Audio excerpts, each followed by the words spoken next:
تو اس خوش فہمی میں مبتلا ہوتا ہے کہ میں ہمیشہ اسی اسٹائل میں زندگی گزارتا رہوں گا. یہ حماقت اور بے وقوفی ہے کہ جیسے آج ہو ویسے آپ کل ہوگے. اسی حماقت میں انسان گناہ کرتا ہے، عیاشی کرتا ہے، ناجائز کام کرتا ہے. وہ یہ بھول جاتا ہے کہ حساب و کتاب کا دن تو بہت بعد میں آئے گا، بڑھاپا بہت پہلے آ جائے گا. بڑھاپا بھی حساب و کتاب کے دن سے پہلے کا ایک حساب و کتاب اللہ نے دنیا میں رکھا ہے. چال میں مضبوطی، انسان کی آواز میں مضبوطی، بات چیت، اور اس کے بعد ننکسہ فی الخلق. اللہ فرماتے ہیں انسان کو ہم ریورس گیئر لگا دیتے ہیں. چلو بھئی جہاں سے آئے تھے اسی حالت پہ جانا شروع.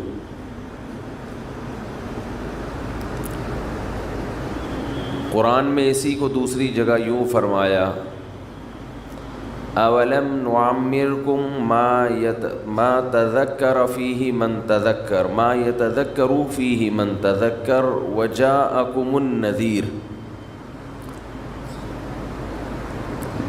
قیامت کے دن اللہ تعالیٰ کہیں گے کہ کیا میں نے تمہیں اتنی عمر نہیں دی تھی کہ اگر کوئی نصیحت حاصل کرنا چاہتا تو حاصل کر لیتا، اتنا ٹائم ملا تھا اس کو. وَجَاءَكُمُ النَّذِيرُ، اور تمہارے پاس ڈرانے والا بھی آیا. یعنی ایک تو اللہ نے عمر اتنی دی ہے کہ اس میں بھی انسان عقل سے کام لے تو اسے عبرت حاصل ہو جائے.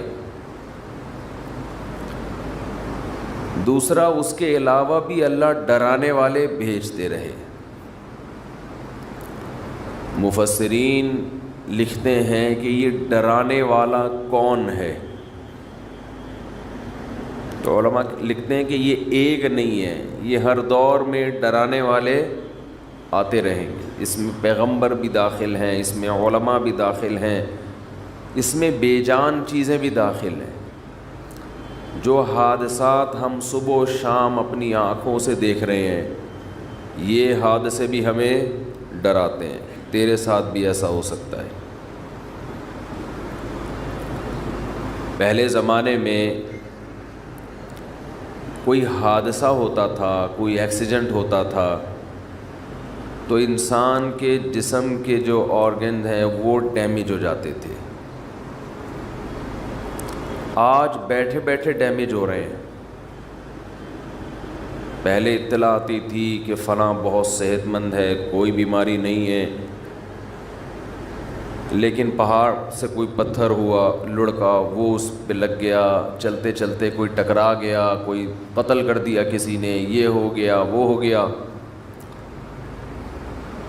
لیکن جیسے جیسے دنیا ترقی کر رہی ہے، دنیا کی بے ثباتی میں، دنیا کے غیر یقینی ہونے کی کیفیت میں کمی کے بجائے اضافہ ہو رہا ہے. ترقی کا تقاضا یہ تھا کہ موت کا امکان بڑھنے کے بجائے کم ہو جاتا، لیکن جتنی ترقی ہو رہی ہے چند بیماریاں تو ختم ہو گئیں، لیکن اس کی جگہ دوسری ایسی بیماریوں نے جنم لیا کہ وہ موت کا امکان کم ہونے کے بجائے بڑھ گیا ہے. اب ایکسیڈنٹ ہونے کے لیے گاڑی کا ٹکر مارنا ضروری بولے بھائی نہیں. بیٹھے بیٹھے بندے کے گردے فیل، اطلاع آتی ہے بھی ٹھیک ٹھاک بندہ ہے جی، گردے جواب دے گئے. بیٹھے بیٹھے اطلاع آتی ہے جی ہارٹ نے کام کرنا چھوڑ دیا. کیوں چھوڑ دیا بھائی؟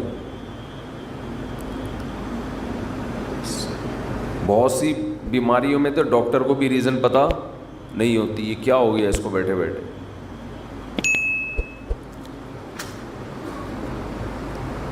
تو گردے خراب، جگر خراب،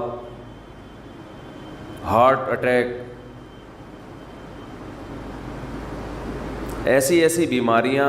ہمارے ایک جوان دوست فٹ فاٹ، صبح اٹھے ہیں تو آدھے پیرالائز، آدھے دھڑ نے کام کرنا چھوڑ دیا. یہ اللہ کی طرف سے سگنل ہوتا ہے کہ ابھی آدھا خراب ہوا ہے، تھوڑے دنوں میں پورا خراب ہو جائے گا. جیسے اس آدھے دھڑ کے خراب ہونے کی آپ کو امید نہیں تھی، آپ خوش فہمی میں تھے کہ میں پورا ہی صحیح رہوں گا، جیسے ابھی پورا صحیح ہوں تو ہمیشہ پورا صحیح. اللہ آدھے پہ فالج گرا کے بتاتے ہیں کہ آدھی موت میں نے تجھے دے دی، ایسے ہی باقی بھی مر جائے گا کسی دن.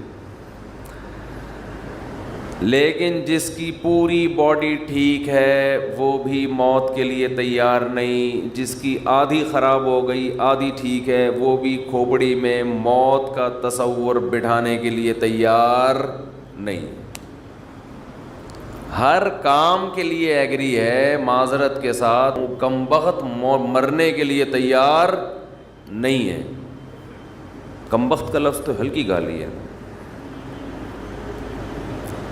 کھوپڑی میں یہ بٹھانے کے لیے تیار ہی نہیں ہے کہ میں مر بھی سکتا ہوں. بڑھاپا ہے آگے. رسول اللہ صلی اللہ علیہ وسلم نے فرمایا جوانی کو غنیمت سمجھو کس سے پہلے؟ بڑھاپے. یہ میں حدیث کا پہلے ترجمہ کر دیتا ہوں تاکہ پوری حدیث ایک دفعہ سامنے آ جائے. صحتک قبل سقمک، بیماری سے پہلے غنیمت سمجھو صحت کو. آپ آج صحت مند ہیں، کل صحت مند بولیں نہیں ہوں گے. یہ جو فٹ فاٹ گھوم رہے ہیں ہمیشہ تھوڑی فٹ فاٹ رہیں گے. آپ کس خوش فہمی میں مبتلا ہو گئے بھائی. جو ڈاکٹر لوگوں کو صحت دیتا ہے وہ خود کل بیمار پڑا ہوگا بستر پہ. صحتک قبل سقمک، فراغک قبل شغلک. فرمایا آج کی فراغت کو مشغولیت سے پہلے غنیمت سمجھو. آج آپ کے لیے عبادت کا ٹائم ہے، آج آپ کے پاس اللہ کے بارے میں سوچنے کا ٹائم ہے، آج آپ کے پاس خیر کے کاموں کا ٹائم ہے. کل ایسی مصروفیت آ سکتی ہے کہ ہو سکتا ہے سر کھجانے کی فرصت آپ کے پاس نہ ہو. کوئی ایسی ٹینشن آ سکتی ہے کہ اسی میں مشغول ہو جاؤ. ابھی تو پب جی کھیلتے رہو بیٹھ کے فارغ ہو. کوئی بیماری مسلط ہو سکتی ہے. مشغولیت کا مطلب یہ نہیں کوئی ایسی جاب لگ جائے جس میں آپ 24 گھنٹے مشغول ہو، یہ بھی ممکن ہے. مشغولیت کا مطلب کوئی ایسی فکر، کوئی ایسی ٹینشن جو آپ کو تمام چیزوں سے غافل کر دے اور ایک ہی چیز کے پیچھے آپ لگے رہو، اس میں آپ کو کسی دوسری چیز کے بارے میں سوچنے کا موقع نہ ملے. جیسے کوئی بھوکے سے پوچھے کہ 2 اور 2 کتنے، تو وہ جواب میں کہتا ہے 4 روٹیاں. بھوک ایسی ٹینشن ہے کہ آدمی کو ہر چیز سے غافل، صرف وہ روٹی کے بارے میں سوچے گا. تبھی میں رمضان میں عصر کے بعد بیان بولو نہیں کرتا. مجھے پتہ ہے اس وقت ان کا دماغ خالی نہیں ہے، ان کے دماغ میں پکوڑے اور سموسے گھسے ہوئے ہیں. ان کو سمجھائیں گے سمجھ میں نہیں آئے گا. نبی صلی اللہ علیہ وسلم نے فرمایا پچھلی امتوں میں ایک پیغمبر نے جہاد کا حکم دیا اپنے ماتحت لوگوں کو. لڑائی اتنی سخت تھی، اتنی سخت، مسلمان کمزور تھے، دشمن بہت طاقتور. تو ان پیغمبر نے حکم دیا کہ جس شخص کی نئی شادی ہوئی ہے اس کو ہمارے ساتھ جانے کی اجازت نہیں ہے. کیوں؟ وہ میدان میں بہادری سے لڑے گا نہیں، اس کا دل اٹکا رہے گا۔ یہ مثال ہے کہ انسان کے سامنے کوئی بھی آپ نے اس کو ویژن دینا ہے، کوئی بھی بات اس کے دماغ میں اتارنی ہے تو خالی ذہن ہونا ضروری ہے۔ کھوپڑی میں کچھ بھی اگر اس کے گھسا ہوا ہوگا تو وہ آپ کی بات غور سے بولو بھائی نہیں سنے گا۔ یہ کھوپڑی جو ہے نا، یہ ایک ہی ٹائم پہ دو جگہ مشغول نہیں ہوتی۔ بھوک لگ رہی ہے اور آپ اس کو کچھ بٹھا کے سمجھا رہے ہیں، سمجھ میں نہیں آئے گا۔ لوگ مجھے کہتے ہیں رمضان میں، ابھی تو گزر گیا رمضان میں جا کے آپ بیان کریں۔ میں کہتا ہوں بھائی رات کو بیان کروں گا، دن میں بیان نہیں کروں گا۔ لوگوں کی حالت دیکھی نہیں جا رہی ہوتی، دن کے اندر عجیب اسٹائل میں بیٹھے ہوئے ہوتے ہیں، منہ سے نہیں بول رہے ہوتے، بزبان حال کہہ رہے ہوتے ہیں پکوڑے لے کر آئے ہو جیب میں کہ نہیں لے کر آئے ہو بس۔ اور میں کہتا ہوں نا، جو افطاری کے ٹائم پہ آپ کسی کے آگے سے ایک سموسہ ہٹا کے دکھائیں، آپ دیکھیں اس کی کیفیت کیا ہوتی ہے۔ یہ انسانی فطرت ہے۔ تو آپ صلی اللہ علیہ وسلم نے فرمایا فراغک قبل شغلک، ابھی اللہ نے فراغت دی ہے، دماغ آپ کا بہت ساری چیزیں سیکھ سکتا ہے، بہت سارے کام مثبت کر سکتا ہے۔ اس خوش فہمی میں مت رہنا کہ دماغ ہمیشہ ایسا ہی فارغ رہے گا۔ آپ نے اس فراغت کو پب جی میں لگا دیا، آپ نے اس فراغت کو فضول محفلوں میں ضائع کر دیا، تاش کھیلنے میں، سنوکر میں ضائع کر دیا، تو ایک ٹائم آنے والا ہے آپ ٹائم کو ترسو گے، کاش میرے پاس ٹائم ہو اور میں یہ کر لوں، میں یہ کر لوں اور میں یہ کر لیتا۔ اکثر میں نے وہ لوگ جنہوں نے سچی توبہ کی ہے گناہوں سے، یا وہ غیر مسلم جنہوں نے اسلام قبول کیا ہے، اکثر ان کو میں نے جتنا اس بات پہ تڑپتا دیکھا ہے کہ کاش جو وقت گزر گیا وہ واپس آ جائے، اتنا کسی اور بات پہ ان کو میں نے تڑپتا ہوا نہیں دیکھا کہ ہم دیر سے آ رہے ہیں دین کی طرف۔ یہ جو ہمارا نقصان ہو گیا، اس میں ہم بہت کچھ کر سکتے تھے، کاش یہ عقل ہمیں کچھ دن پہلے آ جاتی، کاش یہ عقل ہمیں کچھ دن پہلے آ جاتی، بہت کچھ کر لیتے۔ ایک غیر مسلم 40 سال میں اسلام قبول کرتا ہے، اس کے دل میں ہوگا نا میں 20 سال میں کر لیتا تو میں دین کے علم میں عبور حاصل کر لیتا۔ میں نے ایسے لوگ بھی سنے دیکھے ہیں کہ اسلام قبول کیا اور قرآن حفظ کرنے میں لگ گئے۔ ابھی ایک گورا مسلمان ہوا ہے جس کا میں نے انٹرویو بھی ڈالا ہے یوٹیوب پہ، حفظ قرآن میں لگا ہوا ہے، قرآن حفظ ہو جائے۔ اس کی تو تڑپتا ہوگا نا کاش میں پہلے مسلمان ہو جاتا۔ اور وہ ہے بھی امریکن فوجی، افغانستان میں لڑنے کے لیے گیا تھا، وہاں ریٹائر ہوا، اسلام قبول کیا، اور ادھر میرا خیال ہے یہاں بھی، ادھر بھی ایک دن ہم نے گھومتا ہوا دیکھا تو کوئی لے کر آیا اس کو، یہاں اتنی بڑی داڑھی ماشاءاللہ، شلوار قمیص پہنے ہوئے۔ میں سمجھا کوئی ہمارے کے پی کے پٹھان بھائی ہیں، نیا ہوٹل کھولا ہے انہوں نے یہاں پہ، تو ہم نے کہا ٹرائی کریں گے، چائے وائے جا کے پئیں گے۔ پتہ چلا بھائی یہ تو اردو آتی نہیں، تو امریکن ہے، قد بھی ماشاءاللہ۔ اور عجیب بات دیکھو، میں آپ کو بتاؤں، میں پینٹ شرٹ کے خلاف نہیں ہوں، میں نہیں کہتا کہ گناہ ہے، ناجائز ہے، نہ، لیکن انسان جب سچے دل سے توبہ کرتا ہے تو وہ غیروں کی ہر چیز چھوڑنے کی کوشش کرتا ہے۔ یہ میں نے بہت انگریز دیکھے ہیں، مسلمان ہوئے تو پینٹ شرٹ چھوڑ دی انہوں نے، حالانکہ ان کو کسی نے نہیں کہا کہ یہ کیا ہے، جائز ہے ناجائز، انہوں نے کہا اس بحث میں چھوڑو یار، جائز ناجائز سب کچھ چینج کرو۔ میں نے خود دیکھے ایسے گورے، ادھر کنورٹ ہوئے، جبہ پہن لیا عربوں والا، شلوار قمیض پہن لی پاکستانیوں جیسی، تو اس کی یوٹیوب پہ ویڈیو پڑی ہوگی، آپ دیکھ سکتے ہیں، اس کے میں نے گورے کا انٹرویو لیا تھا، شلوار قمیض۔ میں پھر کہہ رہا ہوں کہ پینٹ شرٹ حرام ناجائز نہیں ہے، لیکن یہ انسان جب سچی توبہ کرتا ہے نا، جب وہ آتا ہے تو کہتا ہے بس اس کی ہر چیز چھوڑو، ہر چیز چھوڑ دو۔ ایک انگریز مسلمان ہوا ماشاءاللہ، یہ 25 سال پرانی بات بتا رہا ہوں، ہمارے مدرسے میں تھا، وہ عربی لباس اس کا، اور بڑی لمبی لمبی نمازیں پڑھتا تھا۔ ہم اس کی نماز دیکھ کر شرمندہ ہوتے ہیں کہ یار اتنی تمیز سے نماز پڑھتا ہے۔ اس پر اکثر مجھے ایک واقعہ یاد آتا ہے، ایک انگریز مسلمان ہوا تو بڑی تمیز سے نماز پڑھتا تھا۔ اس نے کسی پاکستانی سے پوچھا یار تمہاری 2 منٹ میں نماز ختم ہو جاتی ہے؟ پاکستانی چپ تو رہ نہیں سکتا۔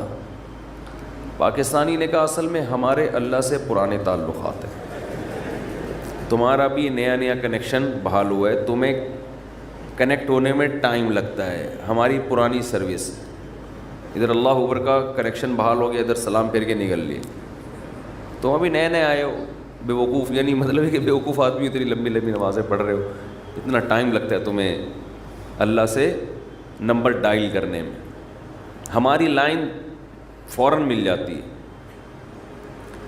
تو وہ اتنی لمبی نماز، اتنی لمبی نماز،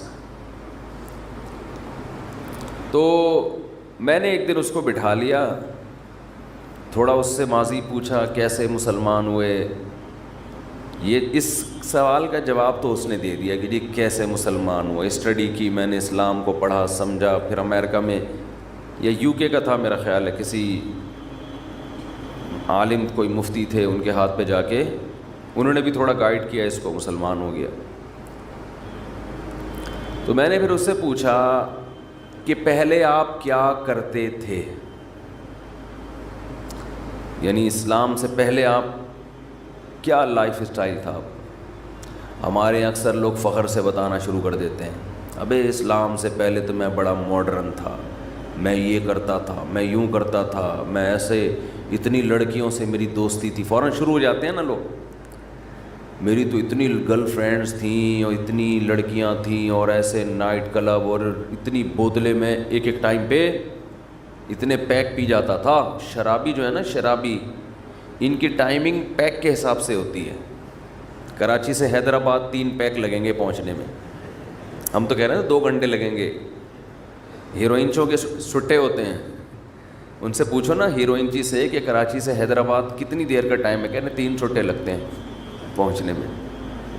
تو ہر آدمی اپنے حساب سے ٹائم کو ناپتا ہے۔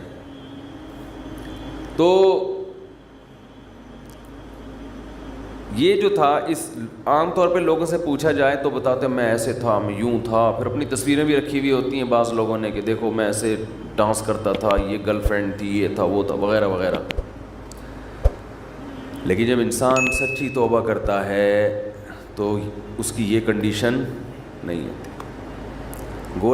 گوروں میں کچھ چیزیں بڑی خاندانی ہیں، شاید 2 نمبر ہی نہیں ہے، شاید کہہ رہا ہوں 100% تو کوئی نہیں کہہ سکتا۔ میں نے اس سے پوچھا، میں نے کہا بھائی آپ ماضی میں کیا تھے؟ ایسے کہا، اس نے کہا ماضی میرا ختم، میں نے بھلا دیا ہے، اس پہ میں تبصرہ کرنا بھی پسند نہیں کرتا۔ ہمارے جیسا دیسی ہوتا تو ہم فوراً لڑکیوں کی تصویریں، یہ دیکھو یہ تھی میری گرل فرینڈ، اللہ کے لیے میں نے ان کو چھوڑا ہے، دیکھ رہے ہو یہ بوتلیں دیکھی، کبھی دیکھی ہے یہ بوتل آپ نے؟ خواب میں بھی دیکھی ہے یہ بوتل کبھی؟ آپ نے تو فیڈر دیکھا ہوگا، یہ بوتلیں پیتا تھا میں، 1 چمچہ پی کے دکھاؤ۔ ہم فوراً کس پہ آتے ہیں؟ شو بازیوں پہ۔ اس نے کہا بھائی ماضی کے قصے کیا تھا کیا نہیں تھا، پلٹ کیا، یو ٹرن لیا میں نے، بس ختم، دماغ سے اس کا اثر پڑتا ہے۔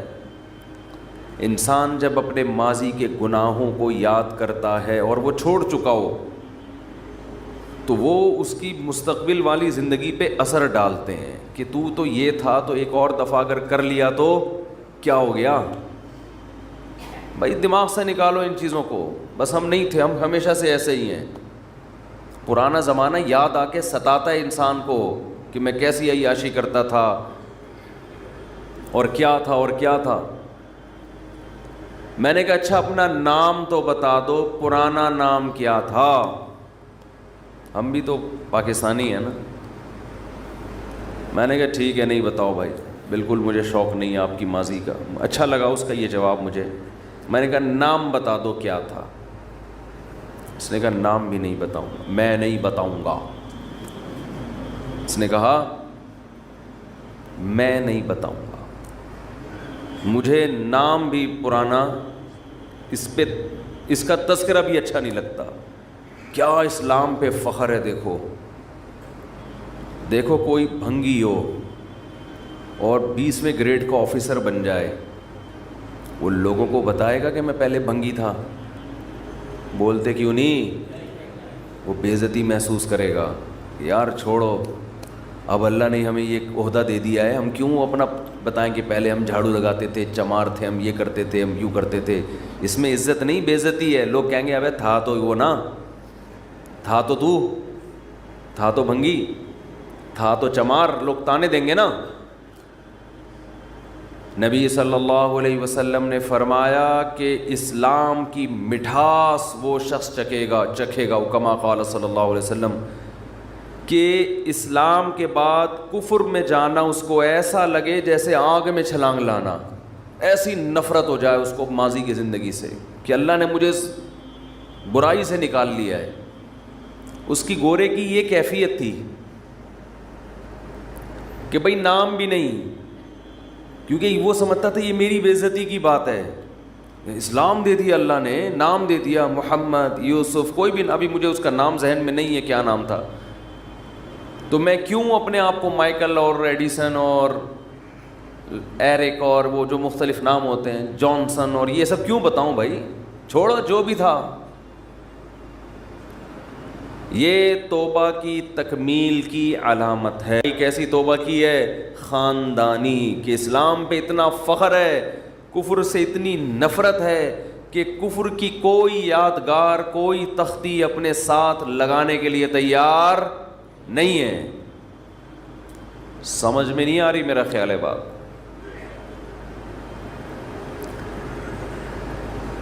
یہ ہے خاندانی توبہ. تو ہم تو پھر بھی, ہمارے ہاں لوگ جاب کے لیے اپنے نام تبدیل کر رہے ہیں. مجھے پاس تو آتے رہتے, کال سینٹر میں کال آتی ہے تو ہم بتاتے ہیں میں جانسن بات کر رہا ہوں. ابے میں نے کہا تیرا نام تو ستار ہے, اتنا اچھا نام ہے, میں بیانات میں اکثر ذکر کرتے رہتا ہوں, وسیم بھائی, ستار بھائی, اور تو اپنے آپ کو کیا کہہ رہے ہے فون پہ؟ جانسن. کہہ رہے نہیں, ایکچولی وہ لوکیشن چینج کرنی پڑتی ہے کہ وہ سمجھیں گے پاکستان سے بات کر رہے ہیں, تو پھر وہ ہم یہ شو کرتے ہیں جیسے میں امریکہ سے بات کروں, میں جانسن بات کر رہا ہوں. مجھے تو بڑی غیرت آتی ہے یار, تمہیں اللہ نے اسلام دیا اور تم کیا بنے ہوئے ہو؟ جانسن بنے ہوئے. ایسا رہو قبر میں فرشتہ آئے حساب و کتاب کے لیے, کیا نام ہے آپ کا؟ آپ کہیں میں ستار. آپ کہیں تو جانسن ہے, ستار نہیں ہے. تو کیا ہے؟ تو جانسن بات, تو مائیکل بات کر رہا ہے, تو جارج کیا نام ہے وہ, برنارڈ بات کر رہا ہے. جو بھی نام ہوتے ہیں ان کے نام, تو انسان کی پہچان, سب سے پہلے نام سے مذہب کا پتہ چلتا ہے. نام سے پتہ چلتا ہے اس کا مذہب کیا ہے. میں ازبکستان گیا تو وہاں ان کی زبان میں ہماری سمجھ میں ایک لفظ نہیں آتا تھا, پتہ نہیں کیا بول رہے ہوتے تھے, بالکل ہی الگ زبان ہے, ایک لفظ سمجھ میں نہیں آتا. جب نام پوچھتے یوسف, عبداللہ اور عبد الرحمن, ایسا لگتا ہے جیسے ہمارا پاکستانی ہے, نام ہمارے جیسے. پوری دنیا میں جہاں بھی جاؤ گے مسلمان کس سے پہچانا جائے گا؟ نام سے. نام شاعر میں سے آتا ہے. یہ آپ غیر مسلموں والا نہیں رکھ سکتے. سمجھتے نہیں ہو بات کو, میرا خیال ہے. تو فخر کرو بھائی اسلام پہ, اللہ نے اسلام دی. اچھا اس گورے کی ایک خاص بات یہ, وہ عربی سیکھ رہا ہے اور مجھے کہہ رہا تھا جس دن میں نے عربی سیکھ لی میں انگلش میں بات کرنا چھوڑ دوں گا. نہیں آ رہی بات؟ آپ کہیں گے کچھ زیادہ ہو گیا, اتنا تقویٰ ہم افورڈ نہیں کر سکتے. میں جائز ناجائز کی بات نہیں کر رہا, آپ انگلش بولیں, اس نے کہا وجہ اس کی یہ ہے کہ یہ میں اس کی جو اپنے ساتھ میری براہ راست بات ہوئی نا وہ بتا رہا ہوں آپ کو. اس نے کہا جو روحانیت عربک میں ہے وہ انگلش میں نہیں ہے. اس نے کہا انگلش میں شو بازی زیادہ, یہ اس کے الفاظ ہیں, شو بازی زیادہ ہے اس زبان میں, اسٹائل زیادہ ہیں. یہ گورے کے الفاظ ہیں, اور گورا بھی کوئی بچہ نہیں تھا, میرا خیال ہے 45-50 سال کا تو پورا آدمی ہوگا پراپر. تو ہوتا نا بچے جذباتی ہوتے ہیں, تو وہ آ گئے تو کہہ رہے اس میں تکبر, اسٹائل یہ اس میں زیادہ ہیں. پھر بھی سیکھیں آپ, بین الاقوامی زبان ہے, ضرورت ہے. اس کو تو آتی تھی نا, اس لیے کوئی ٹینشن نہیں تھی. اس نے کہا عربی سیکھوں گا, اور بھی بڑی قربانی ہے.